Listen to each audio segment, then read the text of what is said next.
Hello, today is November the 11th and it's Remembrance Day in Canada. So I'd like to take a moment to remember and thank the men and women who have served and continue to serve Canada and other countries in a time of war and peace. In Canada, one of the taglines used around Remembrance Day is "Lest we forget."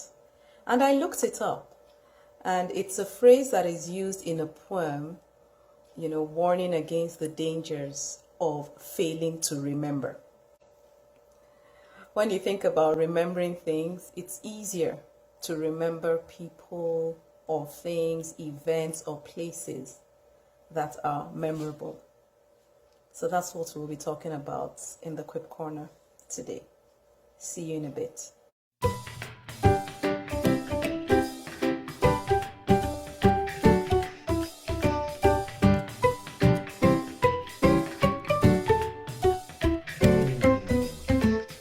Can you believe it? After today, we have 50 days before this year is over forever. I won't be surprised if there are a few of you like me who have lots that we want to remember about this year and some things we want to forget forever. What are some of those achievements and or learnings, my nice way of reframing failures, that you'd like to remember?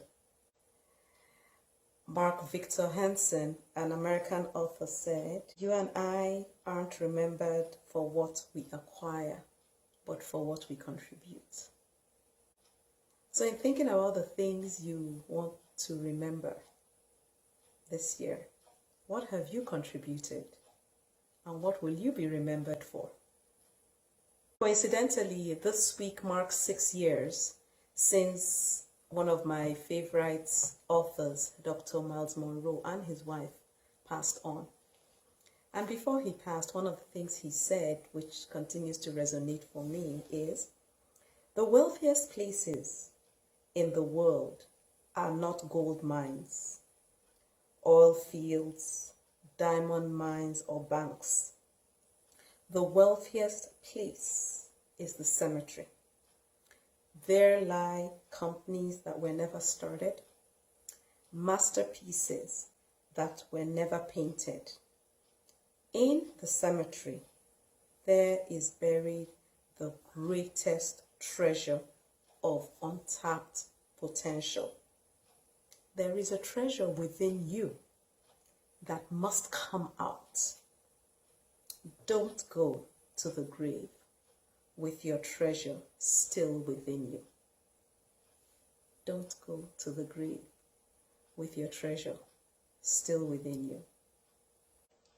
I believe that the quote I just read by Dr. Miles Monroe was what inspired me to write Quip 33, which says, "To die empty, you need to live and give fully each day." To die empty, you need to live and give fully each day. Like the quote said, each and every one of us has a treasure within us. We each have a treasure within us. And it's not about the quantity of that treasure.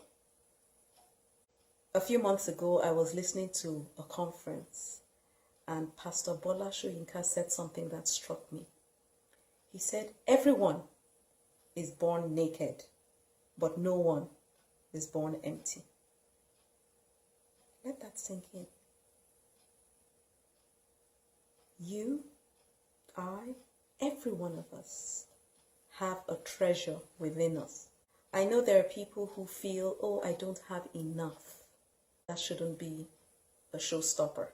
When you even say you don't have enough, my question to such people is, what have you done with what you do have? Our responsibility is not to worry about the quantity of what we have. It is to think about the quality of what we do with what we do have. People around you may not recognize or even appreciate your value. That's not a reason for you to depreciate your own value. Do what you can with what you have, and you'll be amazed at how fulfilling your life would be. It's our responsibility to stir up, to unearth that treasure and give it as a gift to the world. Remember, to die empty, we need to give, we need to live fully. Give our best at every point in time. It takes a deliberate effort. It doesn't happen by chance. It happens by choice. We each have a responsibility to enrich our world, not to enrich the graveyard. When I think back to even the title of my first book, yes, this one, when I think back to the title of the first book, I titled it 101 Quips and Quotes that will charge and change your life. Because I believe that when you have the right words at work in your life, you will not just be charged, you will change your life and the life of those around you.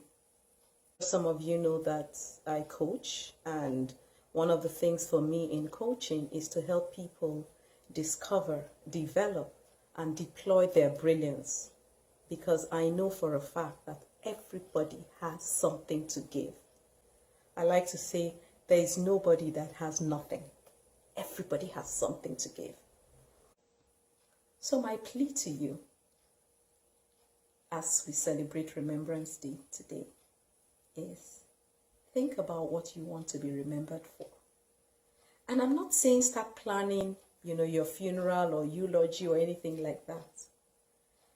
But when you move from one place to another, from possibly one office to another, from one social gathering to another, from one interaction to another, what will you be remembered for? It's in those small groups that we deposit of the treasure that has been deposited in us. Thank you again for joining me in the Quip Corner.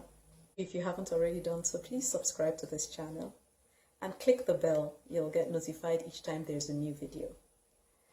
Until we meet again next week, remember, you are valuable and you have value to add wherever you are. Bye now.